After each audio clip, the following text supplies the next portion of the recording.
This video is for the married men. That means वो जो marriage पे जाना चाहते हैं या फिर ऑलरेडी मैरिड है उन लोगों के लिए ये वीडियो है। ये video kind of a warning video है, यानी कि इसमें मैं कुछ प्रॉब्लम्स के बारे में शेयर करूँगा, लेकिन उसका सल्यूशन जो है मैं नहीं बताऊँगा, क्योंकि हर चीज़ का जो है सल्यूशन नहीं होता। लाइफ कोई मैथमेटिकल फॉर्मूला है नहीं कि जिसको अप्लाई करके उसका सॉल्यूशन आप निकाल लेंगे, या फिर किसी ट्रिक्स या टिप्स का अप्लाई करके आप इजीली कोई रिजल्ट पा सकते हैं। ये एक डायनामिक चीज़ होता है लाइफ, और इसमें आपको खुद ब खुद एक्सपीरियंस करके खुद ब खुद जानना होता है कि चीज़ें कैसे काम कर रहा है। तो मैं प्रॉब्लम के बारे में इसीलिए शेयर करूंगा क्योंकि ये प्रॉब्लम मैंने अपने लाइफ के आसपास रहे हुए 4-5 लोगों में देखा, और मैं नहीं चाहता हूं कि इन प्रॉब्लम से लोग होके गुजरे, क्योंकि ये काफ़ी ट्रॉमेटिक होता है लोगों के एक्सपीरियंस में। और लोग आगे मुझसे जब शेयर करते हैं मैं उनको कुछ बोल नहीं पाता हूँ, मैं बस चुपचाप से सुनता हूँ। लेकिन मैं चाहता तो हूँ नहीं कि ऐसे ही प्रॉब्लम से लोग होके गुजरे जिसका कोई सल्यूशन है नहीं। तो बात करते हैं मैरिजेस के बारे में। जब भी आप किसी लड़की को पसंद करते हैं, पसंद करके शादी करते हैं, या फिर आपके मम्मी पापा पसंद करके आपका शादी करवाता है, that's a completely different thing. आपका उसके साथ रिश्ता बन रहा है नहीं बन रहा है, that's also a completely different thing. यानी कि आजकल में शादी के बाद भी ब्रेकअप होना, शादी के बाद डिवोर्सेस होना बहुत ही आम बात हो चुका है। अब इसका रिपरकशंस बहुत ज़्यादा है, इसमें बहुत ज़्यादा लीगल प्रॉब्लम्स आ सकता है, that is also different thing. इतना एक्सटेंड तक लड़के झेल रहे हैं और लड़के इस चीज़ को लेकर अपने लाइफ में आगे बढ़ रहे हैं। लेकिन एक पॉइंट आता है जहाँ पे लड़के भी कमज़ोर पड़ जाते हैं, वो है उनके बच्चों के तरफ। ये चीज़ मैं कभी समझ नहीं पाया, या फिर मेरे समझ के अभी तक बाहर है वो फीलिंग्स, क्योंकि मैं देखा हूँ ऐसे स्ट्रॉन्ग मेन को, मेरे दोस्त लोगों को, मेरे सीनियर्स को जो कि मैरिड है, now they are having a kids, उनका जो प्यार है अपने बच्चे की तरफ इतना ज्यादा है कि मैं खुद कभी कभी हैरान हो जाता हूँ कि ऐसा कैसे हो सकता है। क्योंकि मैं इसके साथ जो है अपने बचपन से एक certain amount of time spend किया था, तो मैं जानता हूँ उसका माइंडसेट कैसा है। लेकिन after becoming the father, how he changed and how his feelings changed towards his son और daughter, ये देख के मुझे शौक लगता है। तो कहीं ना कहीं मुझे तभी पता चल गया था कि ये फीलिंग जो होता है एक बाप का अपने बच्चों के तरफ, ये काफी ज्यादा इंटेंस होता है। यानी कि पार्टनर के तरफ जो आपका फीलिंग है वो होता है एक जेन्युइन डिजायर, एक बायोलॉजिकल अट्रैक्शन, लेकिन आपके बच्चों के तरफ जो फीलिंग होता है उसको मैं अभी डिस्क्राइब नहीं कर सकता, because I have not gone through the same feeling. लेकिन हाँ, जो चीज मैंने ऑब्जर्व किया, जो चीज मैंने देखा, उससे मैं बोल सकता हूँ उसका इंटेंसिटी जो है अपने पार्टनर से भी ज्यादा फीलिंग जो है बच्चों के साथ जुड़ा हुआ होता है।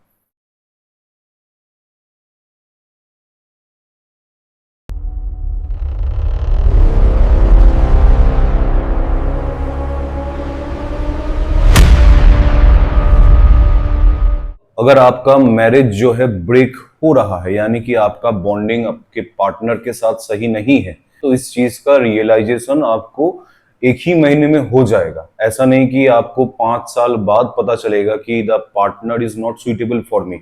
अभी ये अरेंज मैरिज में भी हो सकता है, चांसेस हाईएस्ट होता है अरेंज मैरिज में।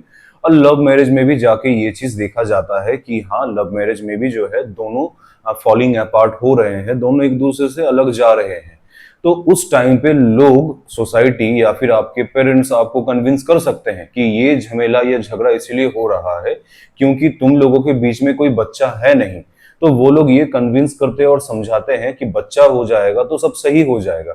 और ये चीज मैं सुना भी हूँ। कहीं साल भर ये चीज सुनने के बाद जब मैंने देखा कि सच में उन लोगों का बच्चा हुआ, for a moment, for 6 months और 7 मंथ्स और वो 1 ईयर या फिर 1 साल के लिए सब चीजें तो बहुत बढ़िया चला था, बहुत अच्छे तरीके से चला था, क्योंकि दोनों पार्टनर जो थे एंगेज हो गए। तो उस छोटे बच्चे को लेकर फादर जो है, यानी कि लड़का जो है, अपने बच्चे को लेकर बहुत ज्यादा सेंसिटिव हो गया है, बहुत ज्यादा ध्यान रख रहा है कि उसका तबीयत कैसा है, दिस एंड दैट। और वाइफ भी जो है अपने बच्चे को लेकर ही पूरा फोकस है, यानी कि पूरा जो फोकस होता है एक रिलेशनशिप का वो तुरंत बच्चों के अंदर, बच्चों के तरफ शिफ्ट हो जाता है। लेकिन आफ्टर 1 ईयर जब बच्चा धीरे धीरे बड़ा होता है, जब उसका ग्रोथ फेस चलता है, उस टाइम पे मैंने देखा लड़के अपने ना रिलेशनशिप से सेटिस्फाइड है, ना मैरिज से सेटिस्फाइड है, ना अपने लाइफ से सेटिस्फाइड है, लेकिन वो अपने मैरिज को कॉल ऑफ नहीं कर सकता, यानी कि मैरिज से दूर नहीं हट सकता because of their son and daughter. अपने बच्चों के लिए, अपने बच्चों की तरफ इतना ज्यादा फीलिंग वो लोग डेवलप कर लेते हैं, और ये एक नेचुरल फीलिंग है और इतना ज्यादा इंटेंस फीलिंग होता है, तो कहीं ना कहीं ये चीजें बांध के रखता है एक मेल को। एक मेल छोड़ के जा ही नहीं पाता है। सबसे ज्यादा फेमस जो केस हुआ जिसके बाद मेल में, मैरिड मेल्स में अवेयरनेस जो है फैल गया, वो था अतुल सुभाष जी का केस। अतुल सुभाष जी एक well known person, establish person, यानी कि वो अपने करियर में, अपने लाइफ में वो सब चीज कर चुके थे जो चीज एक आम लड़का सोचता है, सपना देखता है कि मुझे लाइफ में इस मुकाम पे पहुंचना है in terms of economical status और फैमिली स्टेटस।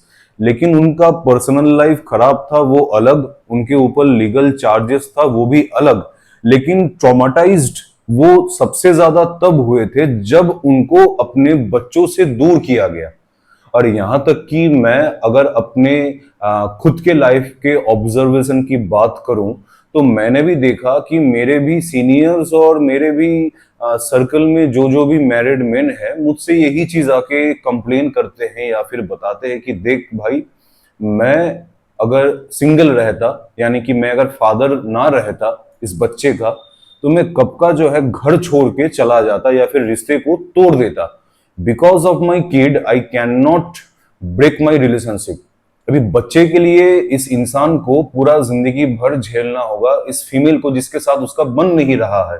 और on the contrary, opposite side में ये भी हो रहा है कि उस फीमेल को भी कहीं ना कहीं झेलना पड़ रहा है इस रिश्ते को, इस बर्डन को, बिकॉज ऑफ द किड। यानी कि दो इंसान एक दूसरे के साथ रहना नहीं चाहता है, लेकिन वो लोग मजबूरी में रह रहे हैं क्योंकि उनका बच्चा है। अब आप सोच के देखिए वहां पे इस बच्चे के माइंड में क्या इफेक्ट होगा। बचपन में कभी भी अगर आप ऑब्जर्व किए थे, कभी महसूस किए होंगे, जब भी आपके मम्मी पापा के बीच में झगड़ा होता था तो आप कितना ज्यादा सहम जाते थे, आप कितना ज्यादा दुखी हो जाते थे। यानी कि आपको भी वो चीज इफेक्ट करता था, आपको भी महसूस होता था कि मम्मी पापा के बीच में जो है झगड़ा हो रहा है। भले ही वो झगड़ा 2 दिन बाद ठीक क्यों ना हो जाए, लेकिन उन 2 दिन तक आप भी ट्रॉमाटाइज्ड होते थे, आपके माइंड में भी इफेक्ट डालता था। तो बिल्कुल यही चीज रिपीट नहीं करना है आपको अपने लाइफ में। अगर आपके पार्टनर के साथ आपका पहले से ही बन नहीं रहा है, तो मैं बोलूंगा better to live with that partner forever without having a kid. जब तक आपको 100% श्योरिटी नहीं मिल जाता, एश्योरेंस आपको नहीं मिल जाता कि आप इसके साथ कंपेटेबल है, आप उसके साथ आगे का जो जिंदगी है हैप्पीली गुजार सकते हैं विदाउट मच प्रॉब्लम्स। अब घर में ऐसा सच प्रॉब्लम नहीं होता है कि उसके वजह से इंसान ट्रॉमाटाइज्ड हो जाए, साइकोलॉजिकली डिप्रेशन में आ जाए। लोग कहते हैं, क्योंकि लोग तो कुछ भी बोल देते हैं, कि दो बर्तन जब एक साथ रहता है तो उसमें तो टकराव होता है, उससे तो आवाज निकलता ही है। तो ऐसा बर्तन वाला एग्जाम्पल लेकर अपने दुख को दबाने का कोई जरूरत है नहीं। ये चीज अननेचुरल है। दो लोग, बायोलॉजिकली अगर देखा जाए, दो लोग एक दूसरे से हमेशा अट्रैक्टेड होना चाहिए, क्योंकि एक मेल है और दूसरा फीमेल है। लेकिन देखा जा रहा है कि मेल फीमेल को हेट करता है और फीमेल भी मेल को हेट करती है। तो ये डायनामिक अगर आपके लाइफ में भी हो रहा है, अगर आपको लगता है कि ये चीज हो सकता है, तो आई विल से डू नॉट कंसीव सोसाइटी के प्रेशर में आके, माँ बाप के प्रेशर में आके, क्योंकि माँ बाप को तो बस दादा और नाना नानी बनना है। तो वो लोग बोलेंगे कि नाना नानी नहीं बनाओगे, दादा दादी नहीं बनाओगे, यानी कि आप अपने लाइफ में खुश नहीं है, किसी और को खुश करने के लिए आप एक छोटे से बच्चे को दुनिया में लाएंगे और उसको पूरे जिंदगी भर ट्रॉमा देते रहेंगे। क्यों? क्योंकि आपके मम्मी पापा को नाना नानी बनने का बहुत शौक था। इससे अच्छा है कुत्ता या बिल्ली खरीद के उनको दे दीजिए कि बोलिए आप इनसे खेलिए, क्योंकि आपका औकात जो है इन्हीं चीजों से खेलने का है।